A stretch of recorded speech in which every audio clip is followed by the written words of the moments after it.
it's okay to have low wage, illegal people doing that work so I can get my hamburger.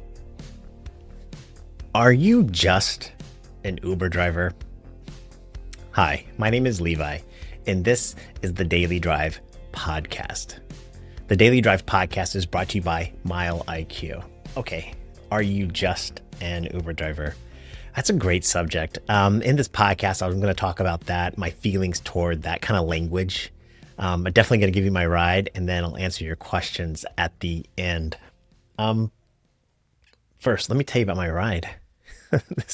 I had an Uber passenger say he was going to smoke a lot of weed before work and come to Jesus. Now, I don't know about you, but as an Uber driver, I get this pretty often. I get a lot of Uber, no, excuse me, a lot of Uber passengers that are smoking weed. You know, here in the state of New York, weed is legal, and it stinks to high heaven. There are certain spots, you know, in our city that you just can't go to because you drive through it, your car gets like, it smells like it. And I get a lot of Uber passengers that are smoking weed on their way into the vehicle, I think, because they smell like it, like their clothes are infested with it and it smells horrible.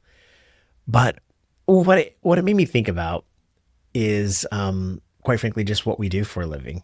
You know, I take people to and from work all the time. I think my friends think I take people to the airport or to bars and stuff like that. But most of my work is just taking people to and from work, and people come in all walks of life. Now, I'm not a weed smoker, and I don't think it's a healthy habit. I don't think alcohol, I don't think smoking, vaping, Zins, I don't think any of that's a really healthy habit. I drink coffee, and that's also unhealthy. So I'm not judging, saying I'm better than them by any stretch. But there's a lot of people that smoke a lot of weed and go to work. And what I was thinking about was I do judge the restaurants that I eat out now based upon the Uber passengers that I take.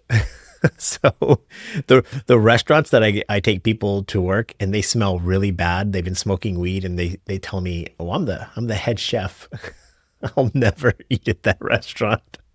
But my passenger was great and I really liked him and it was a lot of fun. And yeah, I had nothing against it. Now, are you just an Uber driver? Okay, so where did this come from? I was scrolling through the internet, looking at political stuff, and right now in the world of politics and in the world of the United States, immigration is a big thing. In fact, just north here in Cato, New York, just north of us, there was a big ICE raid, and you could be for or against it. I understand all of that, but one of the things I caught was this guy. Let me see here, Matt Bennett, and he said, "Well, I'll let you watch the video." Doing ICE enforcement by arresting a bunch of Uber Eats drivers gets in the way of that. What we need. So Matt Bennett, it was on the podcast, The Bulwark. They were just talking about ICE raids in Chicago. If Trump should allow ICE to go to Chicago and arrest people, and he's like, you know, we don't need ICE arresting Uber Eats drivers, gig workers, and I took a lot from that. And so I'm not going to tell you whether I'm pro or against immigration, that or Trump or whatever. I mean, I'll be honest with you. If all billion people in the world, all 10 billion or whatever the number is, live in America, I'm down for it. In fact, in college, we did this exercise. We played this game theory kind of thing out. What if? Where if the world had 10 billion people in it, I think it's like 7 billion. I don't know what the number is, but let's say it's 10 billion. They all moved to the US, but they had to live east of the Mississippi. And on top of that, they can only live on 50% of the inhabitable land. What would the world look like? What would the US look like? So that means like mountains they couldn't live on. They couldn't live on waterways or lakes or anything like that. What would it look like? And the population, the density of that area would look like Brooklyn. So imagine half of the inhabitable land on east of the Mississippi in the United States alone, and all 10 billion people there, it would look like Brooklyn. Now, Brooklyn has some high rises, but it's mostly just like 5 and 7 story buildings, a lot of 1 story buildings. There's a lot of It's not that crowded. I mean, it's crowded, but it's not like Midtown Manhattan or Shanghai or Tokyo or something like that. So my point is I like everybody. If everybody moved here, I'm down for it. I don't really care. So, and I'm not even worried about legal or illegal immigration. What I thought about was the status and the importance of Uber Eats drivers. And the way it came across to me, this guy Matt, let me read you his bio real quick off of his website. It says Matt earned his JD from Virginia Law School. Then he got a bachelor's degree from UPenn, but he grew up in Syracuse, and his blood and his loyalties run orange. Shout out Syracuse, a fellow Orangeman here. He's been a short order cook, a room service waiter, a busboy, and a dishwasher. But the high point of Matt's professional life was meeting Nelson Mandela, and the literal high point of his life was climbing Mount Kilimanjaro. So this guy's a political pundit, and he qualifies his status in life. You know, a law degree from Virginia, an undergraduate from an Ivy League school, and he's like, "Well, but I was a busboy," and yeah, I feel you, man. But it was kind of like you could see like this ladder in the way he presented that information, this ladder of society of like status. I went to law school. I met Nelson Mandela, but I was also a busboy, and I'm not offended by that. But I think I wanted to qualify in my own mind what my status is in life and what is it my life worth. So the idea is that if ICE goes to Chicago and arrests a bunch of Uber Eats drivers because I think it's like almost validation. It's proof what we all know in society is that there is a lot of people immigrating to the US, legally or illegally, doing low wage work. And especially if they're illegal, they're probably being paid less than they should make. And these companies, these apps are taking advantage of that. It's like there's like that line that people will say is like, Americans don't want to pick strawberries. And do you want, do you want your price of your strawberries to go up if we paid people a lot to work and pick strawberries? It's so offensive, right? But like picking strawberries is really hard work, but we don't want to pay people a lot to do it. So we're going to have these migrants come in and pick them really cheap so I can go to Trader Joe's and get cheap strawberries. And that's the way what came across to me with this Uber Eats comment that he made. And I don't think he hates Uber Eats drivers or whatever. He just doesn't have a place a high status on them. And it's kind of like it's okay to have low wage, illegal people doing that work so I can get my hamburger from McDonald's or whatever cheaper. And it's like that for all gig workers. And so I was thinking like, what is my status as an Uber driver?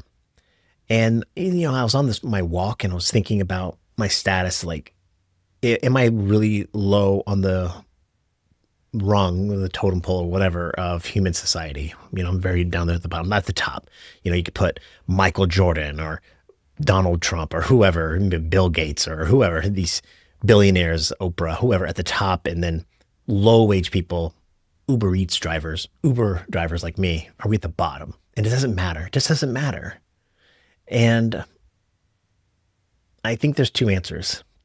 Number one, from an economic standpoint, we don't. In fact, I don't think any of these jobs matter. This guy, Matt, whatever, he's just a political pundit. He's literally just getting on YouTube and pontificating. That's what I'm doing. It's super easy. I have my iPhone. That's why I use my iPhone to record this, and I do have a microphone, but it was cheap. And anybody can create a YouTube account and start pontificating. And so the real value in who we are isn't, I don't think necessarily in how much money that we make. He makes a lot of money, I assume, as a political pundit doing something, whatever he does. And Uber Eats drivers or Uber drivers don't make that much money. I think it's a little bit about supply and demand, and I get all that and skill sets and things like that. But it's true from an economic wage standpoint, I'm not worth that much. I'm not worth that much. And so the part of me that wants to feel a loss when that guy Matt said that, the part of me was just like almost shame. Almost shame. Like, what am I doing with my life? I could be worth so much more. And then I think about like the love that my wife and my family we have. Um, I live in America. Yeah, I don't make a lot of money, but I live a good life, and people around me love me, and then God and Jesus love me. My life is so valuable and it's so unique. I'm not just an Uber driver. Yeah, Uber driving is what I do for a profession, and I would like to make more money, but it's not something I prioritize in my life. I'm not saying Uber drivers should be paid less. I'm not saying that it's good that these companies use illegal immigrants to lower the wage that people might make, whether they're strawberry pickers or Uber Eats drivers or whatever. And I bet you that guy, Matt, whatever his last name is, Matt Bennett, would feel a lot different if law wasn't gate kept, right? Because we all know this. Let's be honest. Okay. If you're a lawyer, yeah, it is harder to some extent than a lot of other jobs, but it's mostly paid high because it's gate kept. Going to law school is expensive, but most of my friends that went through law school will tell you the first year is hard, but the second 2 years is it's not that big a deal. And then and then yeah, passing the bar is hard, but every lawyer will tell you that the bar doesn't really represent your ability, your skill to be a lawyer. It's just hard to prevent people from becoming lawyers. So you're gatekeeping law as a profession. When in reality, I could use a large language model in the near future to do most of the work that lawyers do. And I'm not, and again, Matt would feel differently if if the United States was immigrating everybody to prevent him from being a political pundit and getting paid a lot of money to be a lawyer or whatever however he makes his money. And so, on one hand, I understand the economic value, and I want Uber drivers to make more money. And I do think there should be legal immigration, and I think the driver should be here legally, and maybe we would get paid more if there wasn't that flood of drivers. I don't know. But my own status and value in life, I don't measure it by what's in my bank account or how much money Uber pays me. Um, and I hope you don't either.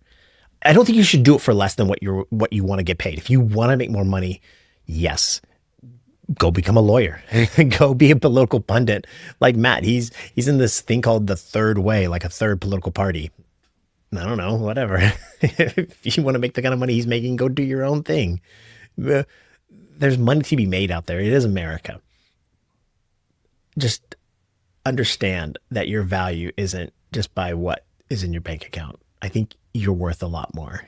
I think you're worth more because, again, you are loved. And whether it's family members, maybe you don't even have that. God loves you. Jesus loves you. Um, and I think it really matters. I think that you matter as just a human.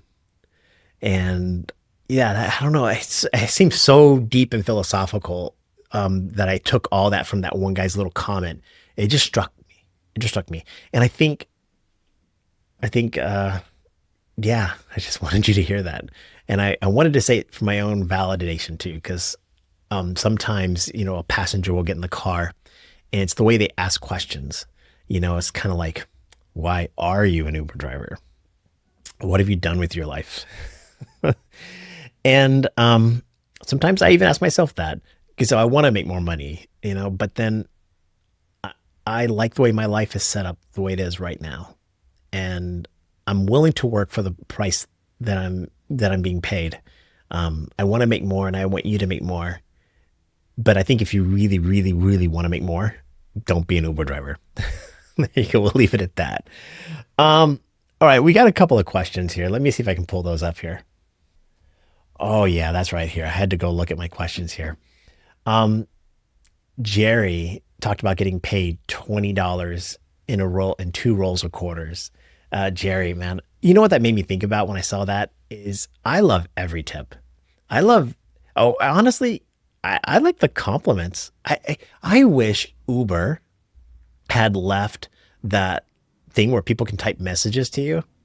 I I love that. You used to be able to go. Remember, you used to be able to go in the app and it would read like, "You're a fantastic driver, Levi. It was great having you as my Uber driver." I can't believe they took that away. And now Lyft, love out, shout out to Lyft. I've been doing a lot more Lyft lately.